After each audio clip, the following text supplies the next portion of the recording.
এইখানে তো বলতে তো দ্বিধা নাই যে বর্জ্যটা যে আমি ডাম্পিং করব সেই জায়গা পর্যন্ত নাই। তারপরে তো সেগুলো ডাম্প করার পরে সেখানে কিছু আগুন দিয়ে পুরানো বস্তু সেটা তাতে পরিবেশ আরও নষ্ট হয়। তো কাজে এখন এটাকে আমরা চেষ্টা করতেছি একটা রিসাইক্লিংয়ের ব্যবস্থা করা। ঢাকা সিটি কর্পোরেশন একটা মানে হয়ে গেছিলো, এটা বেওয়ারিশ হয়ে গেছিলো। এটাকে দেখার মতো যে সেটা কেউ ছিল না।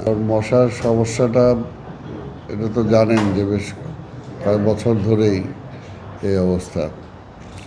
তো এবার মশার উপদ্রব আসার আগেই মাননীয় প্রধানমন্ত্রী নিজে উদ্যোগ নিয়ে আমাদেরকে বলেছেন যে এখন থেকেই প্রিকশন নিতে হবে যাতে এটার উপদ্রব না বাড়তে পারে, প্রজনন অবস্থায় যাতে এগুলোকে ধ্বংস করা যায়। এটার জন্য আমাদের খাল বিল নালা যে সমস্ত কাভার্ড ড্রেন সেই সমস্ত যা আছে এগুলোকে কীভাবে ক্লিন করা যায় সেটার ব্যবস্থা নেওয়া। তো সেই অবস্থায় আমরা অলরেডি আমি ঢাকা সিটিতে 10জনকে বিশেষ দায়িত্ব দিয়ে আমাদের কর্মকর্তা যারা আছেন তাদেরকে দায়িত্ব দিয়ে 10টা টিম গঠন করে দিয়েছে টোটাল সিটিটাকে ভাগ করে, এবং তারা ওটাকে যাতে টোটাল সবসময় মধ্যে রাখবে আর কি, যাতে কোথাও কোনো সমস্যা হলে যাতে সাথে সাথে সেটা দেখা যায়। এবং আমরা একটা ক্র্যাশ প্রোগ্রামের চিন্তা ভাবনা করতেছি, 2-1 দিনের মধ্যে সেটা ঘোষণা করব, আগামীকালকে আমি ঘোষণা করব। তো সেটাই আমরা চেষ্টা করতেছি আমাদের পক্ষ থেকে, এবং ওষুধ যেখানে যতটুকু দরকার সেটা আমরা চেষ্টা করতেছি যাতে সে ব্যাপারে কোনো সমস্যা না হয়। এবং আপনারা জানেন যে আসলে সিটি কর্পোরেশনের ফিনান্সিয়াল অবস্থা তেমন খুব একটা ভালো না।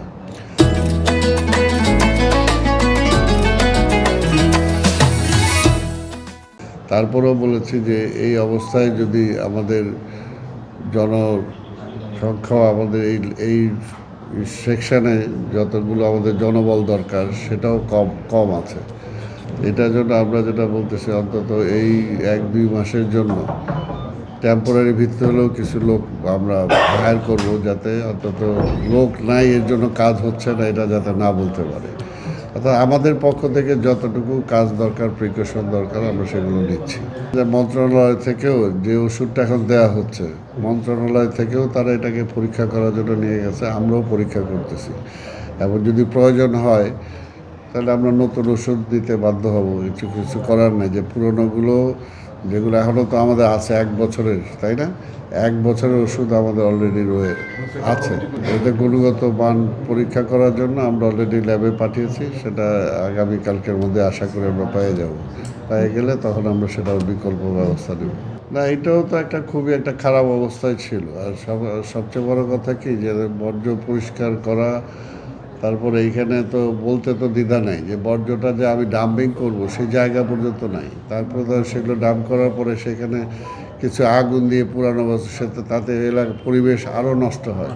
তো কাজে এখন এটাকে আমরা চেষ্টা করতেছি একটা রিসাইক্লিংয়ের ব্যবস্থা করা, এবং সেই ব্যাপারে বিদেশি কিছু সংস্থা ইতিমধ্যে আমাদের সাথে কথা বলতেছেন, আমরাও দেখতেছি যে দেখা যায় যদি কিছু করা যায়। না, আমাদের বেলায় সেটা হবে না, আমরা ইনশাল্লাহ করার জন্য চেষ্টা করবো, এবং সেটা তো সময় সাপেক্ষ। হ্যাঁ, ওটা কোরিয়ার সাথে আমাদের একটা ইসের সাথে কথা হচ্ছে, আমরা দেখি, চেষ্টা করতেছি, এবং আমরা যত দ্রুত সম্ভব আমরা চেষ্টা করব, যদি সুযোগ হয় অবশ্যই এই ব্যবস্থায় যাওয়া ছাড়া কোনো বিকল্প নাই। কারণ আমরা এই ময়লাগুলো এখন ফেলার মতো জায়গা আমাদের নাই, আর যেখানে ফেলা হয় সেখানে আশেপাশে পরিবেশ নষ্ট হয়ে যায়। আর এই জন্য সবচেয়ে বড় কথা যে আমাদের গণসচেতনতা দরকার। আজকে আবর্জনাগুলো যেভাবে হয়, ভবিষ্যতে আমরা এটাকে রিসাইক্লিং যেগুলো করা যায় সেগুলোকে আলাদা করা, এবং দাহ্য যেগুলো আছে সেগুলোকে আলাদা করা, এগুলো যদি আমরা 2 ভাগে করতে পারি, এবং সেটার জন্য কিন্তু এখনই যেটা জনসচেতনতা দরকার। দেখেন, যে জায়গায় ময়লা ফেলার দরকার নেই সেখানে ময়লা ফেলে রাখে। আজকে এই ঢাকা সিটি কর্পোরেশনের দক্ষিণের ম্যাক্সিমাম এলাকা আজকে মনে করেন ওল্ড টাউন তো পুরোপুরি আজকে ব্যবসায়িক এলাকা। দেখা যায় যে ভোরবেলা বা ভোর রাত্রে ক্লিনিং করা হলো, তারপরে 10টা 9টার সময় মার্কেটের লোকজন আসলো, তারা আবার সেগুলো পরিষ্কার টরিষ্কার করে ঝাড়ু টাড়ু দিয়ে বাইরে ময়লা ফেলে রাখলো, সারাটা দিন সেই ময়লা পড়ে থাকে সেখানে। তা আমরা এইগুলোর জন্য চেষ্টা করতেছি যে জনগণের সাথেও যাতে কীভাবে একটা তাদেরকেও আমরা বোঝাতে পারি। আর এখন যেগুলো আছে যারা কাজ করতেছে এগুলো তো আমরা দেই নেই, এগুলো তত্ত্বাবধায়ক সরকার আমলে দেওয়া হয়েছে। কাজে সেই সময় তো আমাদের রাজনৈতিক নেতা কর্মীদের দেওয়ার কোনো এখানে বিষয় নেই। আমার কথাটা হলো যারাই কাজটা করবে তার পরিচয়টা কন্ট্রাক্টর, তার পরিচয়টা হলো তাকে যে দায়িত্বটা দেওয়া হয়েছে সেই দায়িত্বটা তাকে পালন করতে হবে। যদি সেই দায়িত্বটা পালন না করে, নর্মালি আইন অনুযায়ী যে ব্যবস্থা আছে সেটা নেওয়া হবে। এটা কারো দলীয় পরিচয় বা রাজনৈতিক পরিচয়ের উপরে কোনো অ্যাকশন নির্ভর করবে না, এটা অন্তত আমি বলতে পারি। আমাদের এখন মশার ব্যাপারে, আমাদের পরিষ্কার পরিচ্ছন্নতার ব্যাপারে, দুর্নীতির ব্যাপারে, এই ব্যাপারে কোনো আপোষ নাই, কোনো টলারেন্স নাই। তো আপনারা যারা সাংবাদিক আছেন, আপনার বুদ্ধিজীবী যারা আছে, সমাজের সচেতন মানুষ যারা আছে, আপনাদের আমি পরামর্শ চাই।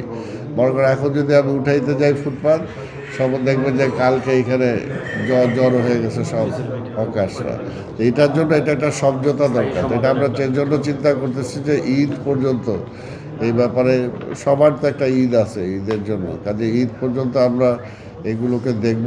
ঈদের পরে আমরা এগুলোকে একটা সমন্বয় করে কিভাবে যারা আজকে হকার যারা আছে তাদেরকেও কোথাও না কোথাও জায়গা দিতে হবে। আর সেটা যে প্রতিদিন বা সারা ঢাকা শহর জুড়ে দিতে হবে সেটাও না, সেগুলোকে আমরা তাদের সাথেও আলোচনা করব। আলোচনা করে সেগুলো আমরা নির্ধারণ করার চেষ্টা করব। যদি সান্ধ্যকালীন মার্কেট যদি আমাদের বাড়াইতে হয় বা যে জায়গায় আমরা দিয়েছি সেগুলো যদি পরিবর্তন করতে হয়, যেখানে যেটা দরকার আমরা সেটা করব। তবে তাদের কাছে অনুরোধ থাকবে আমাদেরকে যে জনগণের যে সুযোগ সুবিধা, অর্থাৎ ফুটপাত দিয়ে মানুষ চলাচল করতে পারবে না, সব ফুটপাত যদি দোকান হয়ে যায়, সব জায়গায় যদি বাণিজ্যিক হয়ে যায়, তাহলে মানুষ বসবাস করবে কীভাবে? কাজে সব কিছুকে সমন্বয় করতে হবে। ইভেন অনেক অনেক রাস্তাঘাট যেগুলো আছে দীর্ঘদিন ধরে পড়ে আছে, অর্থাৎ যে কন্ট্রাক্টররা যে সেগুলো নিয়েছিল কারণ তারা সেগুলো কাজ করে না, এই জন্য সেটার ব্যাপারে আমরা নতুন করে সিদ্ধান্ত নিচ্ছি। যদি কারণ এটা তো জানেনি সব কিছু একটা নিয়ম মাফিক চলতে হয়, ইচ্ছা করলে তারা আমি করতে পারবো না। তো কাজে সেগুলো যাদের আগে যারা কন্ট্রাক্টর ছিল তারা শেষ সুযোগ, যদি তারা ইমিডিয়েটলি কাজ করে তো করবে, আর না করলে আমাকে বিকল্প ব্যবস্থা যেতে হবে। আর সব ব্যাপারে আমার উদ্বেগ থাকবে, সব ব্যাপারে উদ্বেগ থাকবে।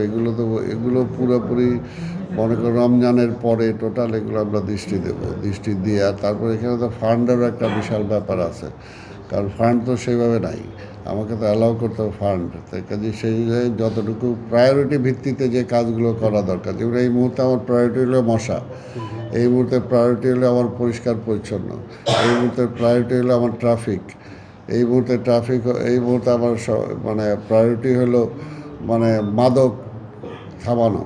অর্থাৎ যে এই প্রায়োরিটি বেসিসে আমাকে আগাইতে হবে। ঢাকা সিটি কর্পোরেশন একটা মানে হয়ে গেছিলো, এটা বেওয়ারিশ হয়ে গেছিলো, এটাকে দেখার মতো যে সেটা কেউ ছিল না। তাই কাজে এখন সিটি কর্পোরেশন যে বেওয়ারিশ না, আর বিশেষ করে ঢাকা সিটি কর্পোরেশন দক্ষিণ যেটা, এটা তো অরিজিনাল ঢাকা।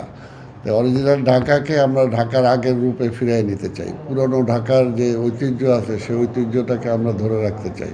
সেটার জন্য আমাদের তরফ থেকে যে কর্মসূচি বা যে অ্যাকশন নেওয়া দরকার আমরা সেগুলো নেব।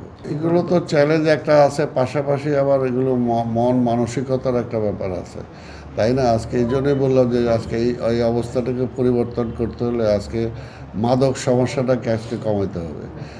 মাদকটাকে যদি ইয়াং যারা যুবক যারা আজকে যারা আগে খেলার মাঠে, আমরা তো ছিলাম একসময় তরুণ ছিলাম, যুবক ছিলাম, তাই না?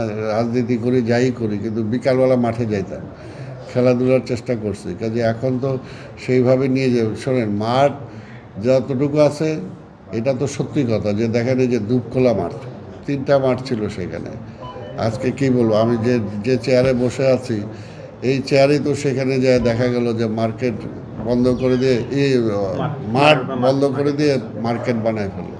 তো সেই জায়গায় আগে কয়েক বছর আগে হলে এটা সম্ভব হতো না, কারণ সেই সময় মানুষের মধ্যে একটা সচেতনতা ছিল। মাঠ বন্ধ করে মার্কেট করবে ইম্পসিবল। টোটাল এলাকার কোন জায়গাটা সবচেয়ে একসময় নামি দামি লোকরা সেখানে বসবাস করতো, সেই এলাকায় আজকে এই অবস্থা হচ্ছে। কাজে সেটা জনগণ যদি প্রতিরোধ করতো তাহলে কি পারতো? তো এই বিষয়গুলো আসলে জনগণের সচেতনতাও দরকার। আমরা তো একটা দল বিলং করি এবং আমাদের দল আজকে বর্তমান রাষ্ট্র ক্ষমতায় আছে। আমার রাষ্ট্র ক্ষমতার প্রধানমন্ত্রী তারেক রহমান সাহেব আসার পরেই জরুরি ভিত্তিতে অর্থাৎ আমাকে এখানে নিয়োগ দেওয়ার কারণই হলো যে আসলে রাজনৈতিক নিয়োগ যদি আসে, রাজনৈতিক ব্যক্তিরা যদি আসে, তাহলে টোটাল হয় কি মানুষের একটা সম্পৃক্ততা বাড়ে এবং মানুষের তখন ওই চাওয়া না পাওয়া সেগুলোকে আমরা মোকাবেলা করতে পারি এবং কোনটা বেশি প্রায়োরিটি দিতে হবে সেই জিনিসগুলো আমরা নির্ধারণ করতে পারি। তা আমরা সেভাবে চেষ্টা করব, সেভাবে চেষ্টা করে মনে করো আমি যখন করবো ন্যাচারালি আমার দলের নেতা কর্মীরা যারা বিভিন্ন ওয়ার্ডে, বিভিন্ন ইউনিয়নে, বিভিন্ন জায়গায় আছে, তারাও এই সমস্ত কাজে এগিয়ে আসবে। আজকে যে পরিচ্ছন্নতা প্রোগ্রাম যেটা, এটা শুধু তো প্রশাসন দিয়ে হবে না, আমার এলাকার যুবক সেটা দলের বাইরেও হতে পারে, দলের মধ্যে হতে পারে, তাদেরকে সন্নিবেশিত করতে হবে।